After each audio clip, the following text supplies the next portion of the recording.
नेहरू युव केन्द्र तरफ सुशासन दिवस पालित सुवर्णपुर जिला डुंगुरीपाली ब्लॉक अलासारी नेहरू युव केन्द्र सुवर्णपुर गंगाधर मेहर पाठागार मिलित आनुकूल सुशासन दिवस पालित हो जाइए। पूर्वतन प्रधानमंत्री अटल बिहारी वाजपेयी को 100तम जन्मदिवस उपलक्षे आयोजित यह कार्यक्रम में शुभलाल साहू सभापतित्व करते।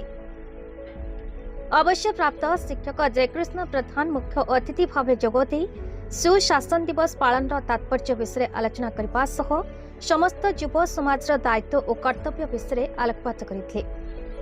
डुंगुरीपाली ब्लॉक विभिन्न क्लब सदस्य छात्र छात्री माने सचेतनता सभा यात्रा और आलोचन अंशग्रहण करते।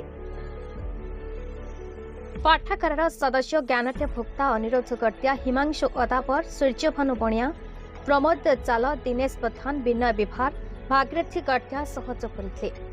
शेष संपादक नरेंद्र पुरोहित धन्यवाद अर्पण करते।